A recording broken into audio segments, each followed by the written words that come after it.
Dios te salve María, llena eres de gracia, el Señor es contigo. Bendita tú eres entre todas las mujeres, bendito es el fruto de tu vientre, Jesús. Santa María, Madre de Dios, ruega por nosotros pecadores, ahora y en la hora de nuestra muerte. Amén. En el nombre del Padre, y del Hijo, y del Espíritu Santo. Amén. La alegría, nos gusta sentirla, nos gusta compartirla, nos gusta verla florecer en otras personas. Pero fíjate que pocas veces estudiamos la alegría. Tal vez lo miramos como algo que simplemente sucede o no sucede y ya. Y resulta que la alegría, un don precioso de la vida cristiana, como todos los dones de Dios, merece su estudio. Que yo pueda recordar en este momento, hay algunos documentos desde el Concilio Vaticano II hasta ahora que nos hablan de alegría. Recordemos que una de las 4 constituciones del Concilio Vaticano II es precisamente Gaudium et Spes, el gozo y la esperanza. Sin embargo, seamos sinceros, esa constitución no habla mucho ni del gozo ni de la alegría. Simplemente esas palabras hacen referencia, como es natural en los documentos con su título en latín, hacen referencia ¿a qué? Pues a la primera frase del documento, que dice: los gozos y las esperanzas, las preocupaciones, no sé cuánto, de los hombres de nuestro tiempo son también los de la Iglesia. Es prácticamente la única referencia. Hay alguna otra en el documento, pero se ve que no es un tema central. En todo caso, ahí se menciona el gozo, se menciona la alegría. Hay otro documento. Pablo VI tiene una carta que se llama La Alegría Cristiana. Es una meditación muy valiosa en el sentido del contexto en que el Papa escribe. El contexto no era fácil para él. Recordemos cifras. El Papa Pablo VI inicia su pontificado en 1963. 5 años después, en 1968, con una Europa culturalmente revuelta, todos hemos oído hablar de las protestas del 68, empezando en Francia. En ese contexto difícil, el Papa Pablo VI pronuncia una palabra extremadamente incómoda para ese tiempo e incluso para nuestro tiempo.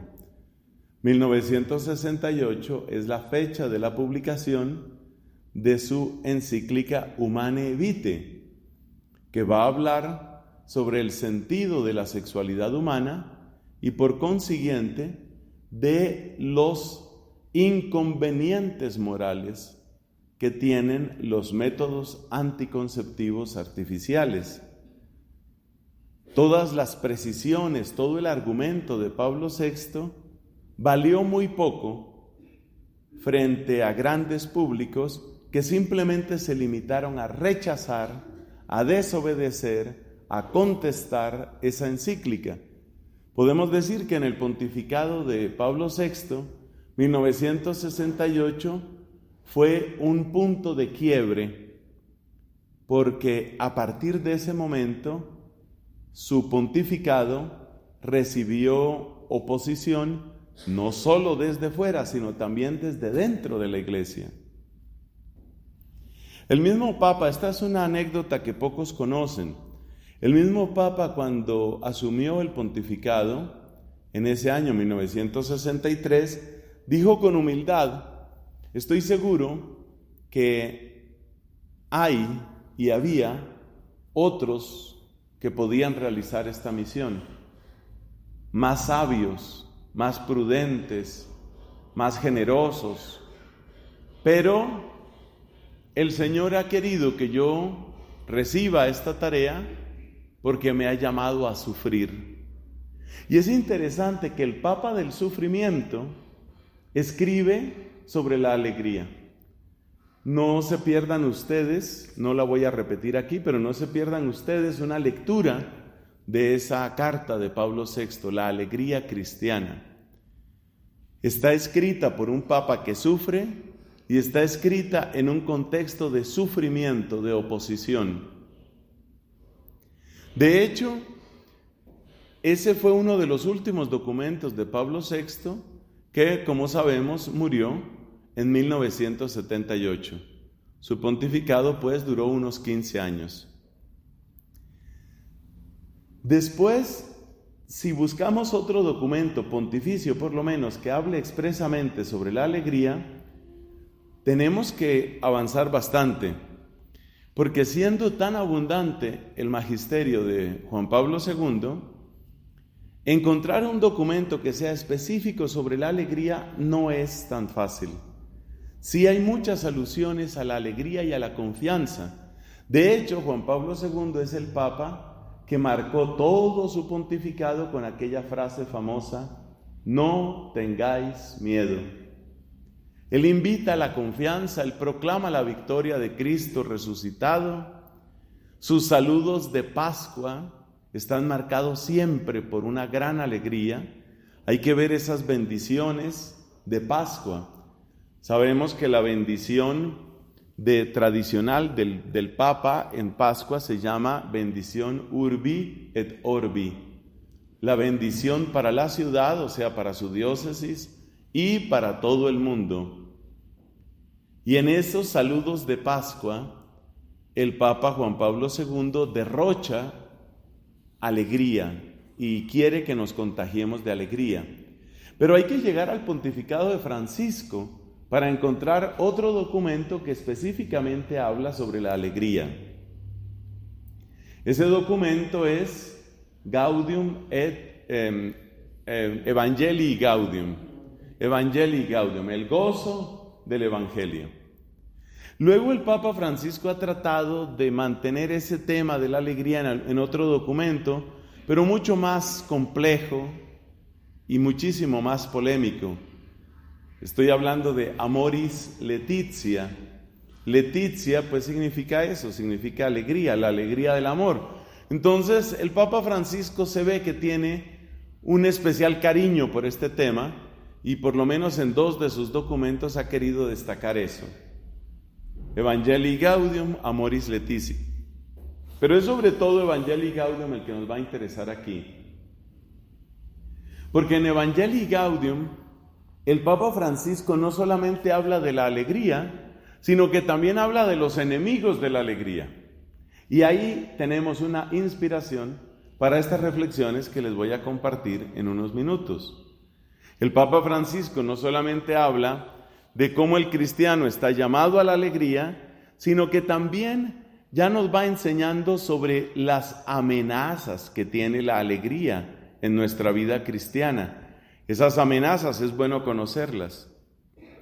Por eso tenemos, aquí termina la introducción, por eso tenemos nuestra primera reflexión sobre el tema los ladrones, lo llamo yo, los ladrones de la alegría. Porque la alegría es un don precioso, pero yo quisiera que habláramos de la alegría como un don en peligro, un don amenazado. La alegría es un don amenazado. Como tantas cosas que son valiosas en esta tierra, precisamente porque es tan valiosa, tiene muchos enemigos y tiene muchos peligros. Es lo que sucede cuando hablas, por ejemplo, de algo muy costoso. Si hablamos de joyas, pues todos sabemos que están en peligro, porque una joya que es muy valiosa, pues va a tener mucha gente que quiere robarla. Pues la alegría es algo que nos pueden robar y hasta cierto punto es algo que ya nos han robado. Por eso tenemos que hablar de los ladrones de la alegría. Hay que destacar un punto. Cuando una persona se siente mal físicamente, quiero decir, el principio del alivio y de la solución se llama diagnóstico. Cuando estamos mal, cuando nos sentimos mal físicamente, qué sé yo, fiebre, debilidad, mareo, dolor, pues buscamos un diagnóstico, que alguien nos diga qué está pasando. Eso es lo que yo creo que vamos a tratar en este momento. Vamos a buscar un diagnóstico. Vamos a tratar de entender por cuáles coladeras se nos está yendo la alegría. Esto es lo mismo que sucede con esos globos. Desde niño siempre me llamaron la atención los globos por aquello de volar, ¿no? Todo niño quiere volar. Pero el gran peligro de un globo, sea de aire caliente o sea de otro tipo de medio de navegación, es que haya un escape. Si hay un escape, el globo no va a funcionar. Y hay vidas religiosas que tienen escapes. Y por eso la vida no levanta, la persona no levanta. No levanta la calidad de su respuesta, no levanta su evangelización, su fraternidad no levanta, su apostolado no levanta, porque hay un escape. Entonces, necesitamos encontrar los escapes, necesitamos encontrar por dónde se nos está yendo la alegría, necesitamos encontrar qué fue lo que nos robó el gozo que tal vez tuvimos en otras épocas.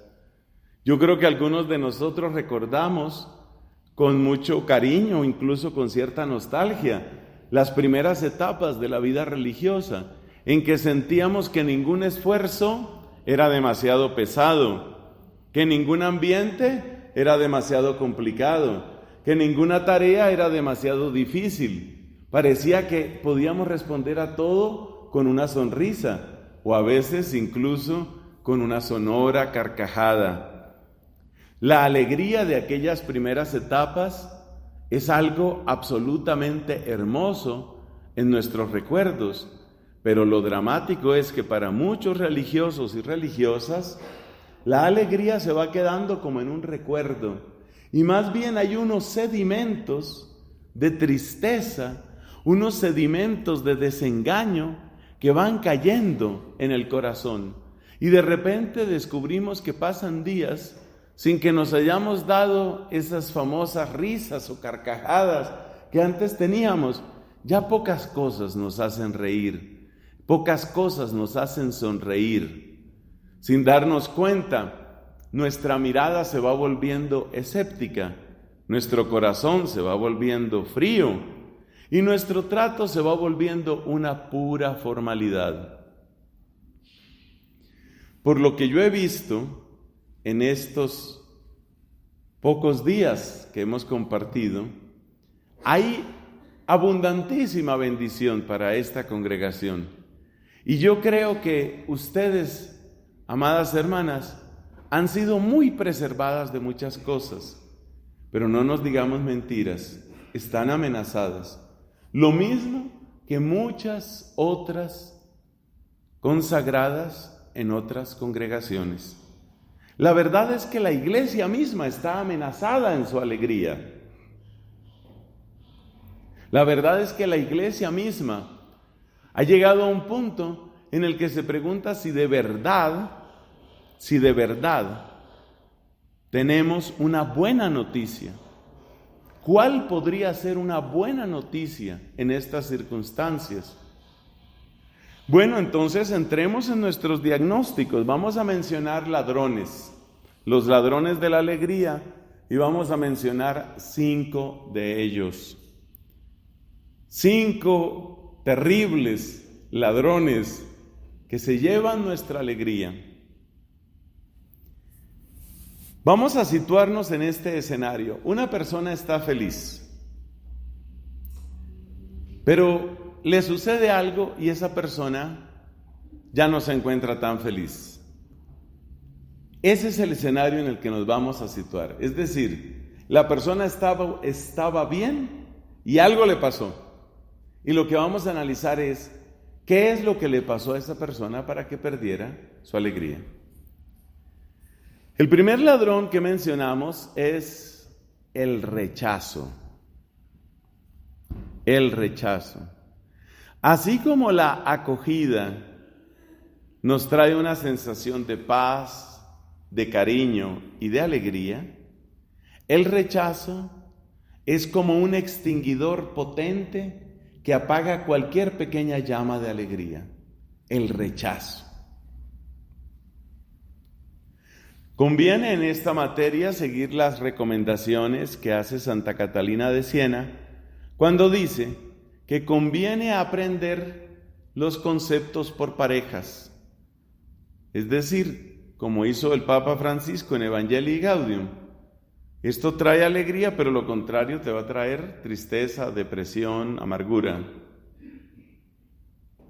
Entonces, sentirnos acogidos, bien recibidos, sentirnos en casa, sentirnos en ambiente de familia, trae paz y trae alegría. El rechazo, en cambio, apaga la alegría. ¿De qué rechazo estamos hablando aquí? De momento no vamos a referirnos a situaciones de comunidad. Por allá al final vamos a hacer una alusión. Pero en este momento no aludimos a situaciones internas. Me refiero más bien al rechazo que se experimenta en el ambiente cultural actual. Es decir, vivimos en una época en que ser de Cristo, servir a Cristo, ser parte de la iglesia, ya es motivo suficiente para que muchas personas nos miren con desconfianza o incluso con desprecio. ¿Qué va asociado con la palabra rechazo? Por ejemplo, la descalificación. ¿Descalificar qué es? Calificar viene de qualitas, es decir, de la calidad. Descalificar es como decir, usted no tiene calidad. La descalificación. Tratemos de ir aclarando esto, porque esto nos va a ir despertando y nos va a ir iluminando. Piense, por ejemplo, en lo que ha sucedido en nuestros congresos, cámaras y demás órganos legislativos en todos nuestros países. Lo primero que se descarta es la religión. Vamos a hablar del aborto. Bueno, quiero tomar la palabra. Usted cállese. Usted es un sacerdote, cállese. No queremos la iglesia aquí. Iglesia no. Está descalificada la iglesia. Pero es que yo vengo a hablar del derecho que tiene el embrión y de la necesidad de proteger sus derechos civiles. Le dije que usted se callara. Usted es un cura, cállese. Eso se llama descalificación. Usted no puede hablar, está descalificado porque usted es iglesia. Entonces, si yo, por ejemplo, en un tablero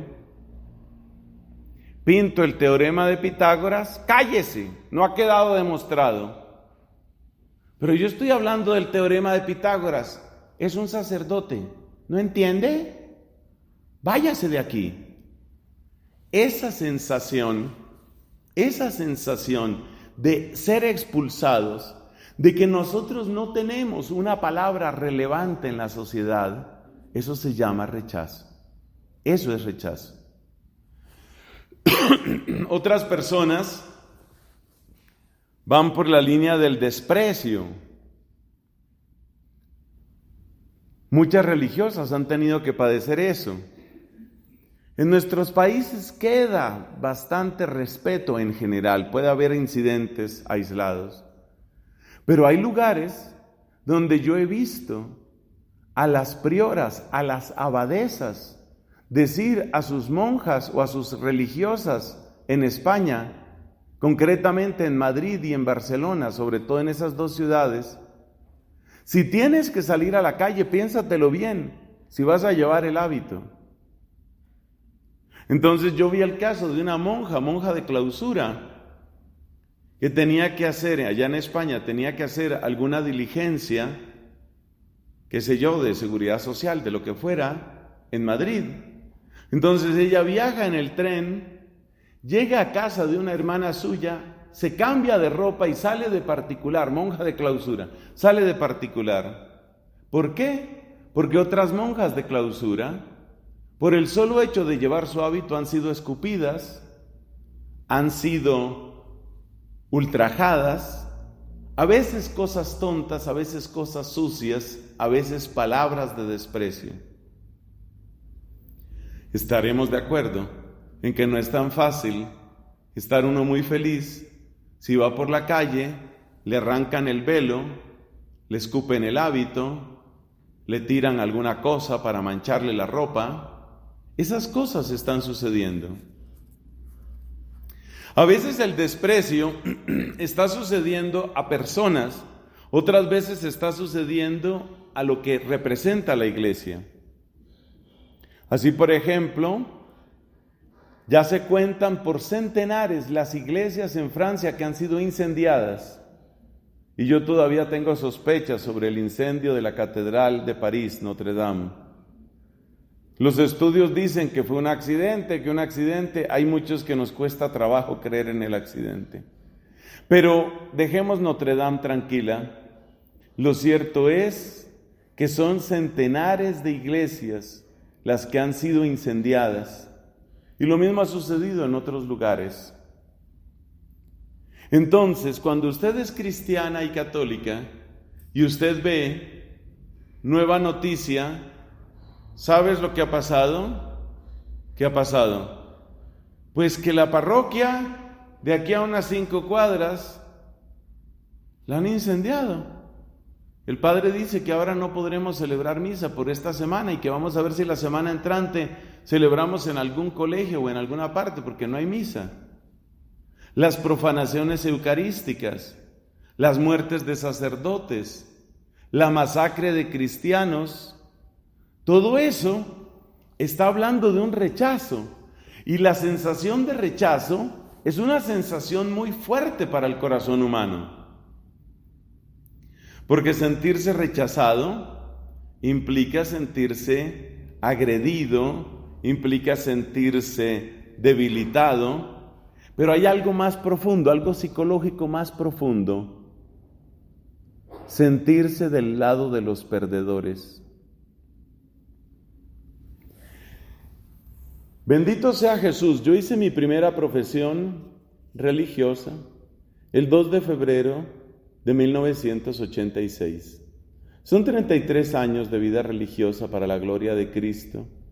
Y durante este tiempo siempre, creo que es lo natural además, siempre he sentido el impulso de apoyar, animar las vocaciones.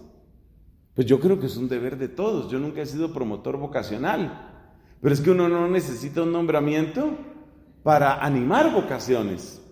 Y yo animo vocaciones de hombres y de mujeres. Mi experiencia en la animación vocacional ha sido esta, que muchas mujeres no dan el paso, y esto les puede servir como dato para su promoción vocacional. Muchas mujeres no dan el paso porque sienten que hoy la vida religiosa es el partido de los perdedores, es el grupo de los perdedores. Y eso se produce social y culturalmente. ¿Por qué? Por esta palabra que estamos diciendo aquí, que es la palabra ¿cuál? Es la palabra rechazo, porque nos sentimos rechazados. Cuando salen las noticias, que salió en pocas noticias, la historia de la monja esa, uno de los casos peores, sucedido en Madrid, una pobre mujer consagrada, una monja que incluso la golpearon, la tiraron al piso, solamente por burlarse de ella y por maldecirla. Bueno, no es solamente la ofensa a ella, no es solamente eso. Cuando una chica ve que así tratan a las religiosas, seguramente, sobre todo si su fe es pequeña, no tiene ganas de que también la escupan, no tiene ganas de que también la tiren en cualquier estación del metro.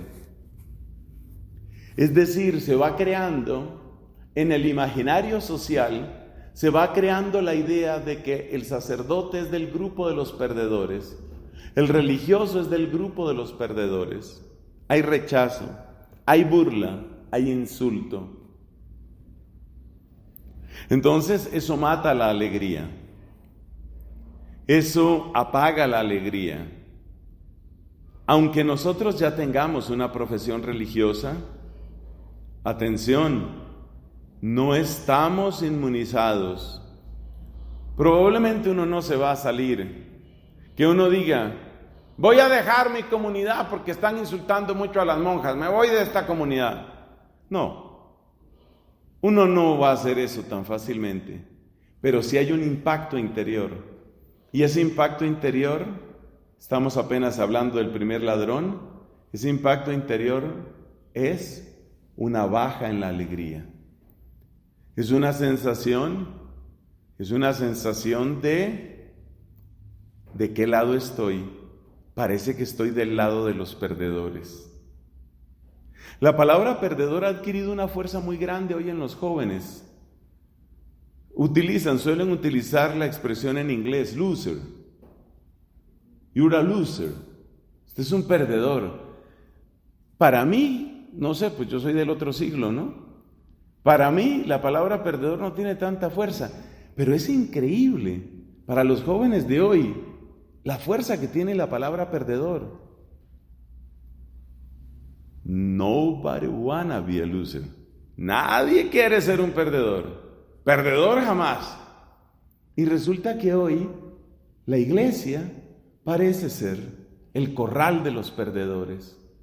Y eso le va robando a uno la alegría, porque uno va sintiendo que uno, pues entonces, tal vez estaría mejor en otra parte, pero bueno, ya es muy tarde, ya no me voy a salir, ¿no? Pues salirme no me voy a salir, pero parece que aposté mal. Hay otro tipo de rechazo que no es tan agresivo, pero que ha tenido impacto en religiosas y en religiosos. ¿Cuál es ese otro tipo de rechazo? Se lo voy a contar con dos anécdotas. Resulta que cuando ya uno tiene todos estos años en la vida religiosa, pues obviamente hay gente que lo conoce a uno hace mucho tiempo. Como bendito sea Dios, ha sido misericordia y don suyo. Yo he sido buen estudiante toda la vida y me gusta el estudio y me va bien y todas esas cosas. Y tengo, como se leyó por ahí, tengo mi doctorado y todo eso, entonces eso brilla. Entonces, cuando saqué la licenciatura y máster en teología, me acuerdo un amigo que me preguntaba, bueno, ¿y qué estás haciendo? Nos encontramos. Un buen amigo, católico, laico, fervoroso, de grupo de oración.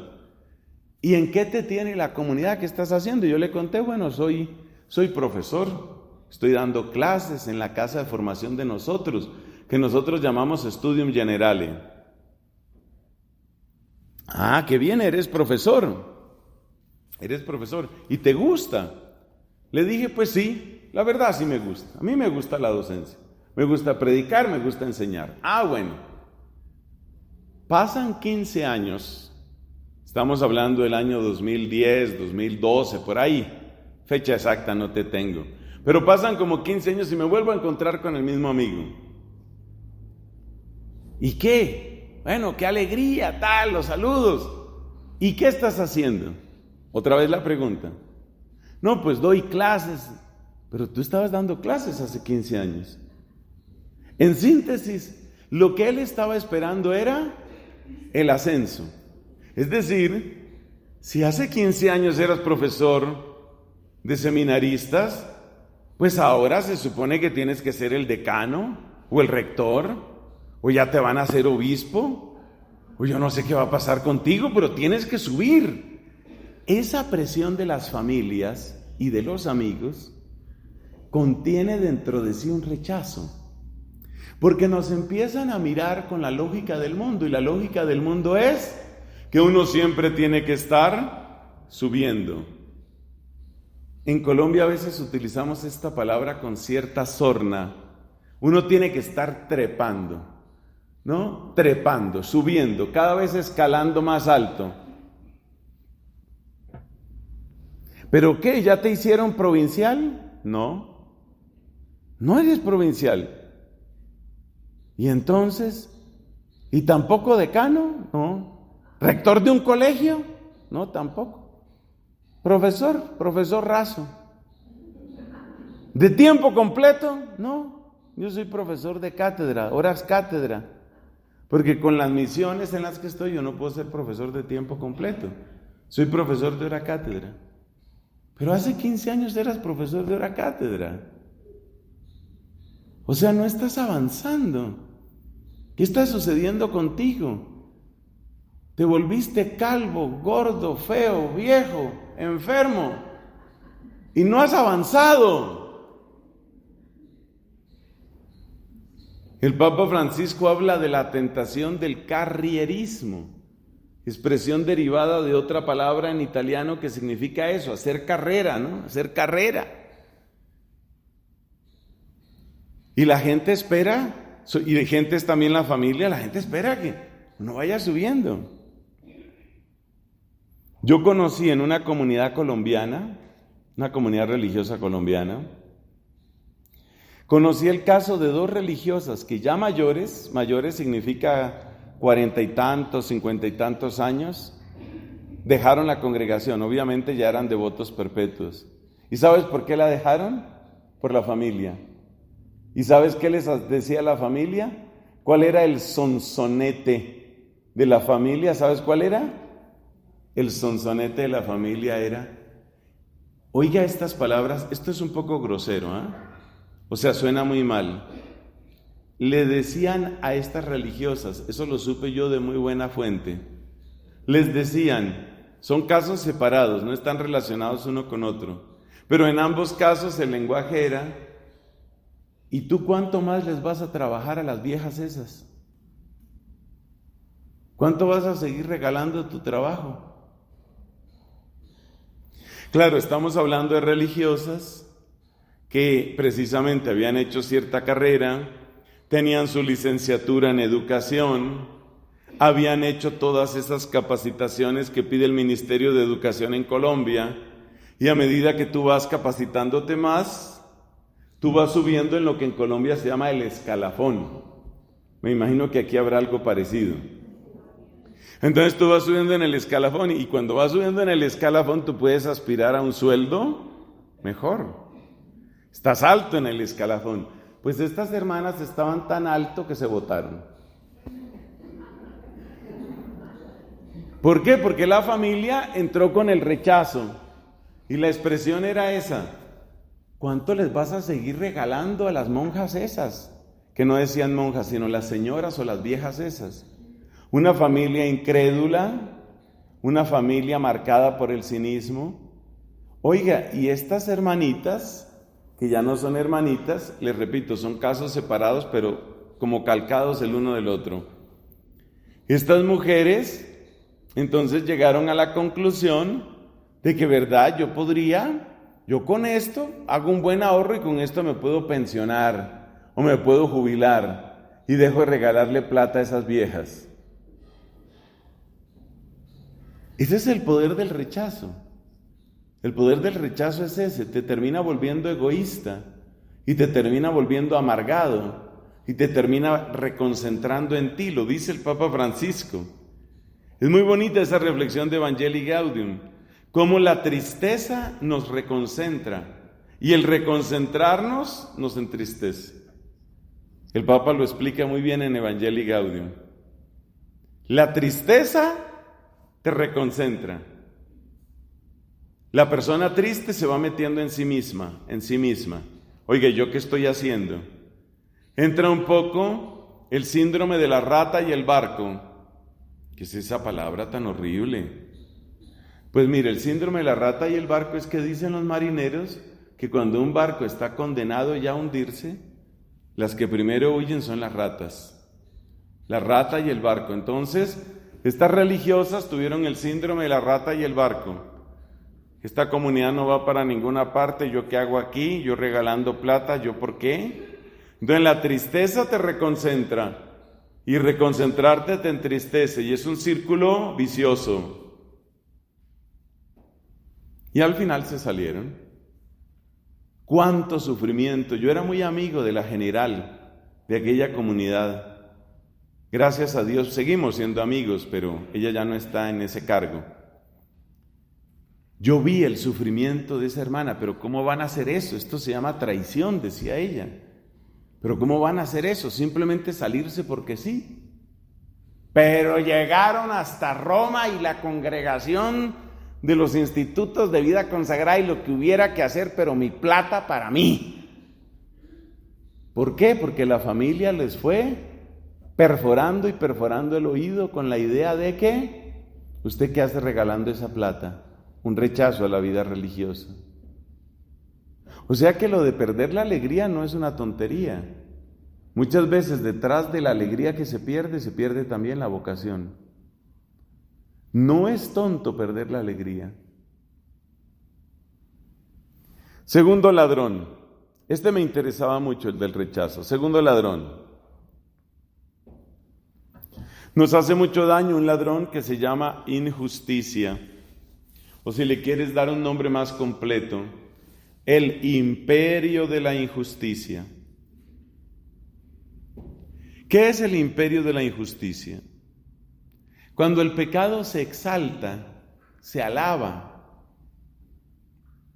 Ustedes saben que los medios de comunicación, vamos a mencionar varias veces los medios de comunicación. Usted sabe que los medios de comunicación están vendidos a la agenda del nuevo orden mundial. Entonces, grandes cadenas de información. ¿Cuáles son grandes cadenas de información? Mire, uno de los medios de información más famosos de Estados Unidos, pues es New York Times.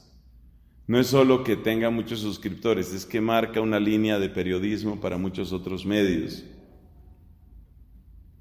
En Alemania hay una cadena oficial de información, ellos se dicen periodistas independientes. A mí me da risa y me da asco que digan eso. Tienen documentales muy buenos, tienen información muy buena, pero en todos los temas del nuevo orden mundial ellos han escogido hace mucho rato su lado. Estoy hablando de DW, Deutsche Welle, que tiene programas obviamente en alemán, en inglés, en italiano, en español, en muchas lenguas, son como 30 lenguas. ¿Cuál es el medio de información más famoso de Inglaterra? Pues la BBC. ¿Cuál es otro medio muy conocido en el radio en Estados Unidos? Es NPR, National Public Radio. ¿Cuál es el medio más conocido de Australia? La ABC, Australian Broadcasting Corporation, ABC. Y les podría mencionar otras. Todas estas cadenas tienen ya una agenda que va con el nuevo orden mundial. Cada vez que se aprueba en otro país, se aprueba legislación en favor del matrimonio gay, de inmediato, el mismo día, la BBC saca fotos, parejas de hombres besándose y celebrando, parejas de lesbianas besándose y celebrando, banderas arcoíris ondeando con alegría. Eso tiene un impacto en nosotros. Por supuesto, nosotros no compartimos, respetamos a las personas, pero no compartimos esa manera de pensar, ni mucho menos esas leyes. Pero lo que vemos es que la exaltación del pecado, la exaltación de lo inmoral, la exaltación de aquello que va contra la naturaleza. En Argentina, marcha de mujeres, 12,000, 15,000 mujeres con pañuelos verdes, cantando y celebrando que se ha introducido nuevamente un proyecto del aborto. Eso tiene un impacto en uno. Es la exaltación del pecado. Luego todas estas marchas del orgullo, eso tiene un impacto. Porque todo eso, repito, y me lo vas a oír varias veces, todo eso te va haciendo sentir en un rincón de tu cabeza, te va haciendo sentir que estás del lado de los perdedores. Y cuando uno siente constantemente y consistentemente que está del lado de los perdedores, la alegría se va apagando. La impunidad acaba con la alegría. Nosotros en Colombia acabamos de tener una tristeza brutal, la gran mayoría de los colombianos, estoy seguro. Ustedes saben lo que nosotros hemos sufrido con el tema de la guerrilla. Pues uno de los jefes guerrilleros que ya había sido amnistiado, tiene en su contra pruebas de que después de la amnistía siguió traficando droga. Y después de que todo eso sucede, la Corte Suprema, la Corte Constitucional en Colombia autoriza que ese señor sea congresista. Y ese señor se posesiona como congresista. Entonces tienes a un guerrillero que ha secuestrado, que ha matado, que ha violado, que ha obligado a abortar, que ha traficado. Se le da un perdón. Después del perdón sigue traficando. Va a la cárcel y la Corte de Colombia lo saca de la cárcel y lo pone en el Congreso. La injusticia, el imperio de la injusticia, la impunidad. Eso produce indignación, por supuesto, pero produce también desaliento. Lo que muchos colombianos sentimos es: en manos de quién estamos, por Dios. Impunidad. La impunidad produce desaliento, desánimo, desmotivación. La virtud, en cambio, es castigada. En Argentina, ustedes conocen seguramente el caso de un médico, el doctor Rodríguez Lastra. Rodríguez Lastra se encontró con el caso de una muchacha que había sido violada. Y resulta que en vez de realizar el aborto que le solicitaban, él salvó a la criatura. La criatura, el bebecito, fue adoptado. La mujer, que había sido tristemente violada, está en perfecta condición de salud y recibiendo asesoría psicológica. Pero como no hizo el aborto, condenado. Es decir, si el pecado es exaltado y si la virtud es castigada, es decir, si estamos en el mundo al revés, eso produce tristeza, produce desánimo. Y otra vez, te lo tengo que seguir repitiendo, porque estoy seguro que en muchos de nosotros eso ha sucedido. Te aseguro que estas cosas se te han metido por algún lugar, por algún rincón a tu cerebro, y tú temes estar del lado de los perdedores. Otro ladrón.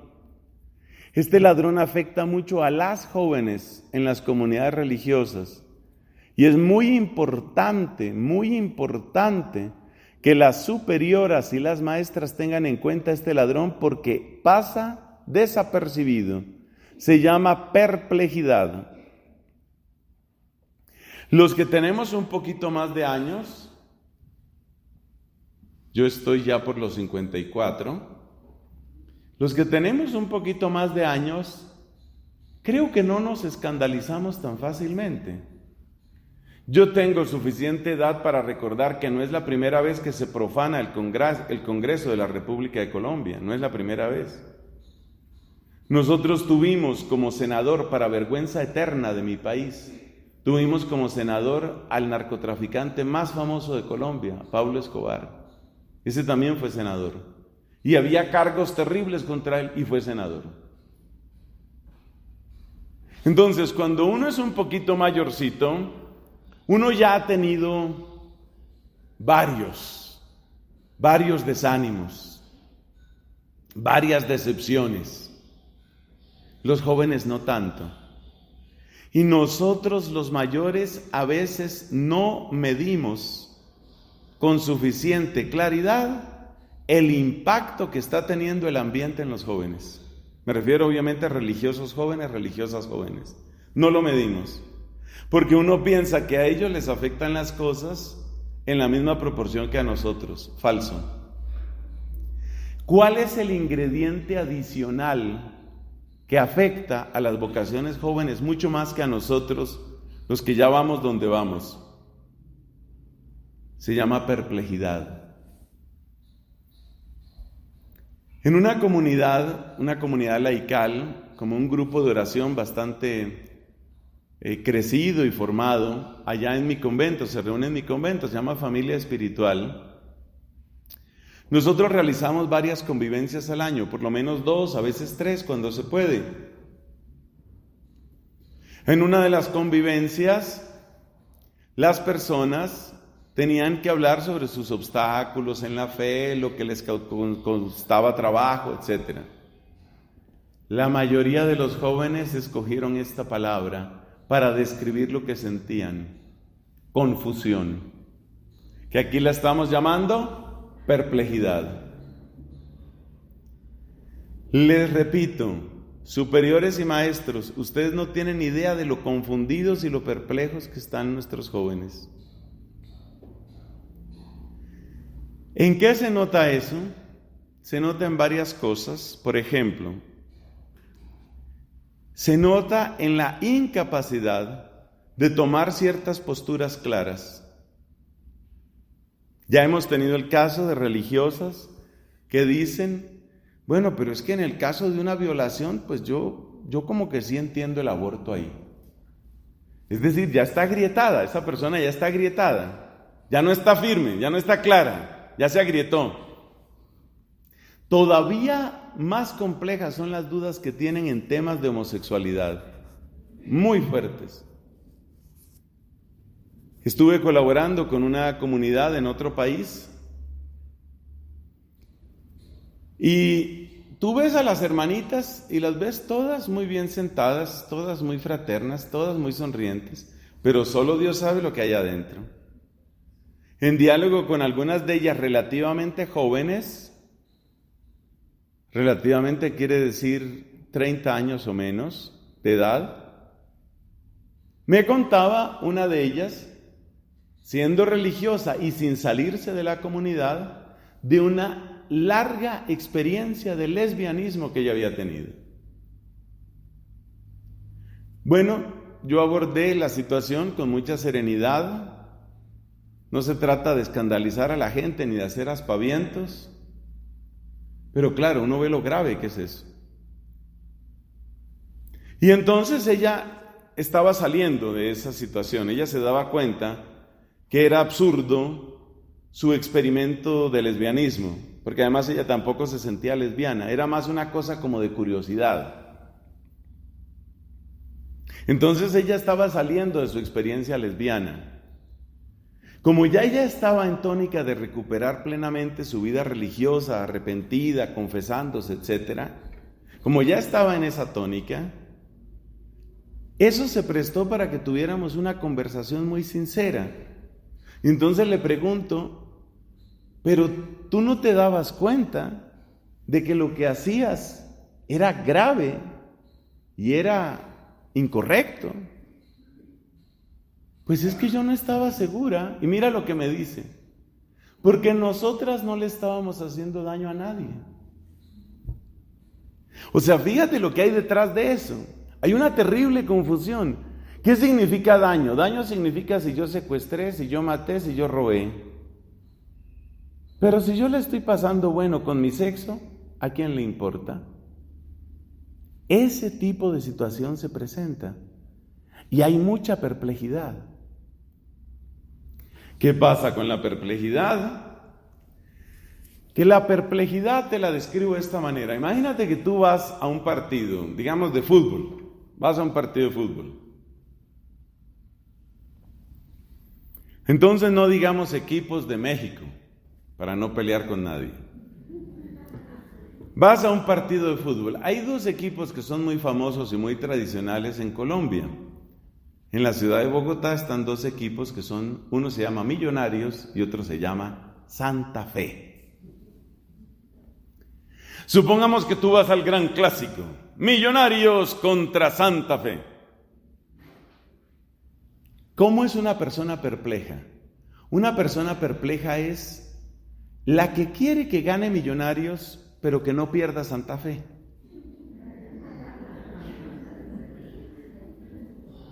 Entonces, o lo contrario, obviamente, ¿qué quiere decir eso? Que esa persona no se puede alegrar por un gol. Porque si Santa Fe metió un gol, pues en parte me gusta, en parte no me gusta. Esa persona no tiene alegría, no puede alegrarse por un gol. En cambio, si tú eres un fanático de Santa Fe, el momento en el que Santa Fe dispara gol, tú estallas en gozo, golazo, golazo, mi equipo, mi equipo. ¿Por qué sientes alegría? Porque es tu equipo. El perplejo es el que no tiene equipo y por eso no se alegra. El perplejo no sabe si alegrarse ante la virtud. El perplejo no sabe si alegrarse del pecado. Y les repito, ya hemos conocido casos de religiosos y de religiosas que han estado en estas ambigüedades y han navegado estas aguas. Y fíjate la respuesta de aquella religiosa. En ese momento la vi mucho mejor y después nos volvimos a encontrar otra vez y creo que iba avanzando muy bien. Espero que esté mucho mejor todavía. Uno solo le desea el bien y la conversión a todos. Pero fíjate la respuesta de ella. Pero si no estamos haciendo daño a nadie, ¿qué nivel de confusión tiene una mujer para soltar esas palabras? La perplejidad roba la alegría. Hay un elemento que yo les pido el favor de que lo vean. Yo tengo una serie de videos, perdónenme la propaganda abierta, mi propio material, pero ustedes saben que todo eso es gratuito, está en YouTube. Escriban dentro de mi canal, escriban guerra semántica. La guerra semántica es el uso inteligente del lenguaje para producir cambios en la sociedad. Eso es guerra semántica. Y la guerra semántica es muy importante en la perplejidad, en crear perplejidad. Le voy a decir 2 ejemplos de guerra semántica. Uno ya usted lo conoce y lo tiene clarísimo hace tiempo. No se habla de aborto. Se le llama interrupción voluntaria del embarazo. Eso es guerra semántica. Jugar con las palabras para maquillar las realidades y producir cambios en los sistemas de valoración de la sociedad. Le voy a contar otro. Love is love. Amor es amor. Ha sido uno de los lemas principales de los homosexuales, del gay lobby, del lobby gay. Ha sido uno de los lemas principales de ellos. Amor es amor. ¿Y para qué sirve el lema amor es amor? Para confundir jovencitas, incluyendo jovencitas religiosas. Amor es amor. Lo importante es que haya amor. Un niño que necesita amor. Que si es un papá y una mamá, sí, pero ¿de qué le sirve un papá y una mamá que se estén peleando? Mejor 2 lesbianas que se quieran harto. Esas son las confusiones, esas son las perplejidades de nuestra gente. Y muchos de nuestros jóvenes no saben responder a eso. Sobre todo porque hay un agravante que nuevamente juega en contra de los jóvenes. ¿Cuál es el agravante? El agravante terrible es que muchas veces ellos sienten que quieren dar un paso nuevo, quieren ser la generación nueva.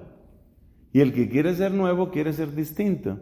Y el que quiere ser distinto a menudo quiere negar lo que antes se afirmaba o afirmar lo que antes se negaba.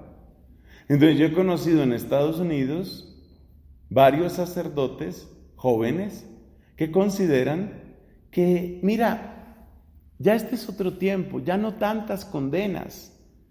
Ya el Papa dijo que no condenemos, no condenar, somos la generación nueva. Ahí viene la malentendida misericordia, ¿no? Como hablábamos en la homilía de ayer. Ahí viene la malentendida misericordia. No, nosotros somos la generación que no condena, no condenamos a nadie. Mira, somos sonrientes, somos buenas personas, a todos recibimos, todos lo aceptamos, todos caben. Perplejidad.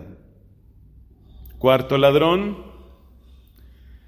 la impotencia, la sensación de que no se puede hacer nada, la sensación de que no importa lo que yo haga, en el fondo todo va a seguir igual. No hay nada que se pueda hacer, nada se puede hacer, todo seguirá igual. Impotencia frente a las leyes absurdas, impotencia frente al lenguaje mentiroso, frente al lenguaje que cambia. Es impresionante la capacidad de desmentirse y contradecirse que tienen nuestros líderes, incluyendo los líderes de grandes países. Ayer comentábamos así informalmente en la cena, comentábamos de estas declaraciones últimas del señor Donald Trump. ¿Qué capacidad de contradecirse ese señor sin ningún problema? Sin ningún problema. Igual que lo digo, lo niego. ¿Y cuál es el problema? Y uno se siente burlado y uno se siente impotente frente a eso. Entonces, de lo último que dijo Donald Trump fue, si otros países tienen información sucia, delitos o escándalos, si otros países tienen información sucia sobre mis adversarios a la elección presidencial, si otros países tienen información sucia sobre mis adversarios, yo la recibo de buena gana, dice Donald Trump. 3 días, 4 días, 5 días después dice, obviamente si me llega información sobre mis adversarios, pues yo primero la comunicaré al FBI. Dicen y se contradicen. Y esa sensación de impotencia, y añádele una palabra que es muy importante, irrelevancia. O sea, yo no importo, lo que yo haga no importa, somos irrelevantes. ¿Qué significa ser irrelevante? Significa pertenezco al partido perdedor, soy de los perdedores. Impotencia frente a la unanimidad perversa de los medios de comunicación, ya lo hemos mencionado. Mire, como una manera de tratar de mantenerme informado, que considero que es un deber por la labor de la predicación, yo estoy suscrito a muchos servicios de noticias y tengo algunos sistemas para resumir y ver noticias de una manera ágil. No le puedo tampoco gastar demasiado tiempo a eso, pero tengo que informarme. Entonces, por eso antes les pude mencionar tantos medios de información.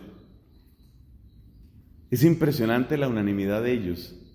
Yo estoy suscrito a un servicio chino de información que se llama CGTN. CGTN es una cadena oficial de noticias de China. Estoy suscrito a Al Arabiya y Al Jazeera, que son medios musulmanes. Estoy suscrito a Sputnik en francés. Estoy suscrito a todos estos que les dije antes en inglés. Estoy suscrito al ABC de España y a servicios de noticias en español en mi país. Es impresionante, todos repiten, en algunas cosas, todos repiten lo mismo. En otros temas, claro que no. En estas controversias, por ejemplo, sobre Venezuela, uno ve claramente que la posición de CGTN y de Al Jazeera va por un lado, contrario a los medios de información occidentales. Pero en muchos otros temas, totalmente iguales. Todos repiten lo mismo. ¿Y qué pasa con eso? Pues pasa que ellos crean la realidad. Ellos crean la realidad. Ellos nos educan en qué es lo que nos debe doler. han sido asesinados 10, 15 o 20 veces más cristianos en Nigeria este año que todos los musulmanes que hayan muerto en atentados. Y sin embargo, ¿cuántos de nosotros estamos al tanto de la persecución religiosa en Nigeria? Nadie. Tiene uno que escarbar mucho y buscar portales católicos para tratar de enterarse de eso. Esas noticias no existen, no existen. Entonces uno se va sintiendo impotente, no solo por la desinformación que nosotros padecemos, sino sobre todo, ¿sabes por qué? Por la desinformación que padece la gente a la que nosotros queremos hablar. Tú estás realizando un apostolado, por ejemplo, en un colegio, pero las noticias que reciben los profesores, los estudiantes, las estudiantes en tu colegio, son las de los medios de comunicación. Y créeme que toca escarbar, pero mucho, para tratar de ver otra cara de la noticia. ¿Qué quiere decir? Que cuando tú abres tu boca para decir Jesús es el Señor, cuando tú abres tu boca para decir Cristo es Rey, ya tu auditorio ha oído 80 o 200 veces el mensaje contrario. Eso hace que tu labor sea muy dura, muy difícil, muy difícil.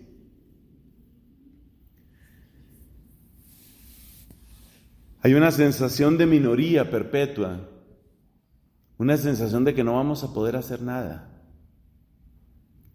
Uno tras otro van cayendo los países. Me acuerdo mi primera visita a Costa Rica. Costa Rica, en esa primera visita, hace ya bastantes años, era un país sólido en la defensa de la vida, el matrimonio.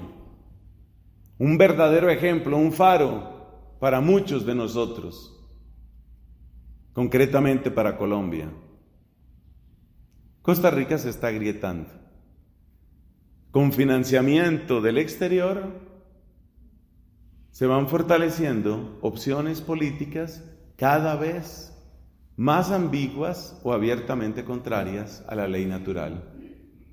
Entonces, cuando tú vas viendo en las noticias, ya cayó Costa Rica, ya cayó Perú, ya cayó Brasil, ya cayó Argentina, distintas caídas, no son todas iguales, pero tú vas viendo cómo van cayendo los valores en una y otra parte. También hay unos valientes que resisten. Un país pequeño, pero muy valiente, es República Dominicana. Otro país que ha sido muy valiente, pero me hace temer, Panamá. Otro país valiente, muy valiente, El Salvador. En estos temas, muy valiente. Se ha sostenido.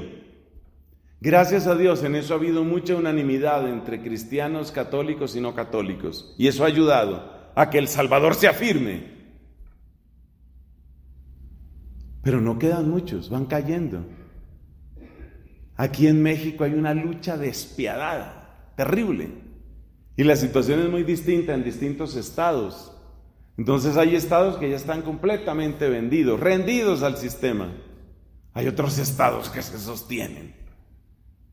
Esto es duro. Terminemos. El último ladrón de la alegría se llama fragilidad. La fragilidad, ¿qué es? Lo que hemos venido diciendo. La sensación de que somos poquitos. Como decía el otro, poquitos, flacos, mal entrenados y con hambre. Esa sensación de que somos poquitos, esa sensación de que estamos mal entrenados, eso es real. Por supuesto que uno puede mejorar el entrenamiento, para eso se hacen estas jornadas. Bendita sea la hora en que ustedes han querido organizar esto, no por mí. Inviten a quien ustedes vean honestamente que deben invitar, pero esto hay que hacerlo. Porque si no se hacen estas actividades, en manos de quién quedamos. ¿Para qué se hace una jornada de formación de estas?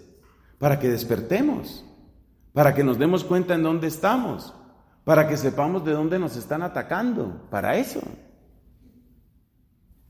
Entonces hay que dar la pelea, hay que pelear. Pero muchas veces nos sentimos frágiles.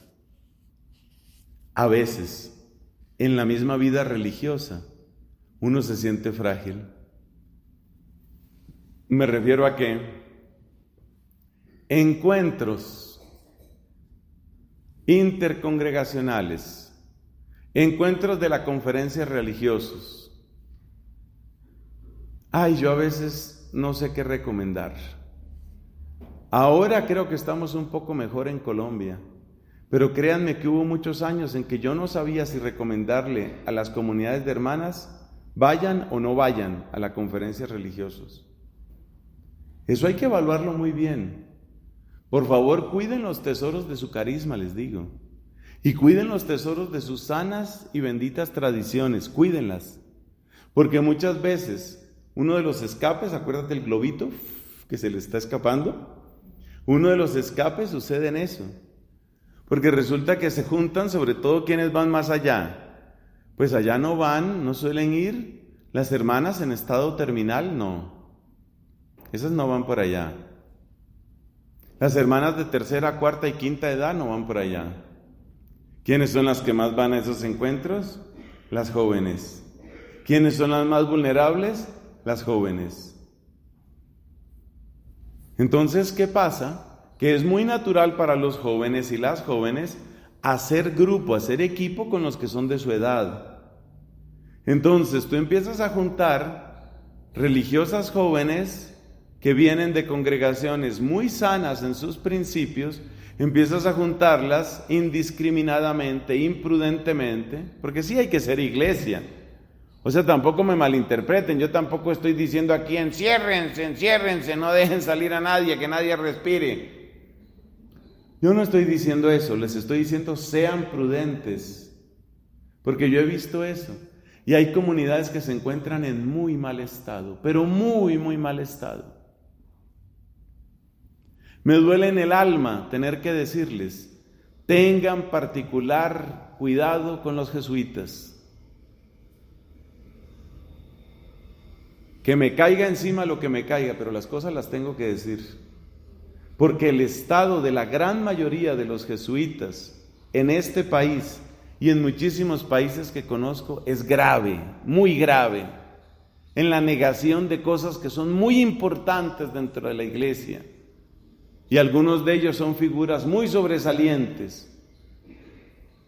Es un carisma precioso. Es un regalo del Espíritu Santo la compañía de Jesús.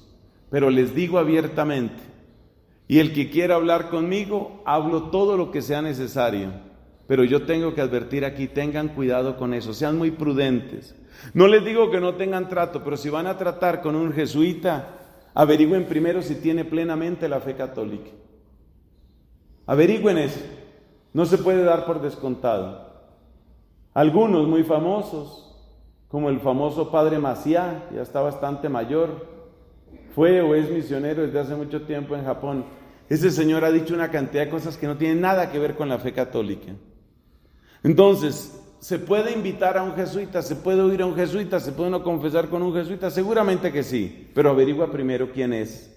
Averigua primero si tiene toda la fe católica. Hemos tenido algunos casos de heterodoxia también entre los dominicos. Nosotros no estamos inmunes. La verdad es que como norma general usted averigüe bien quién es el sacerdote con el que está hablando. Y sobre todo cuando vayan a invitar a alguien a predicar, averigüen muy bien, pero muy bien cuáles son sus posturas.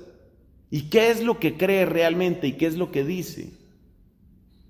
¿No vamos a convertir esto en la Inquisición? No, claro que no. Pero hay que distinguir las cosas.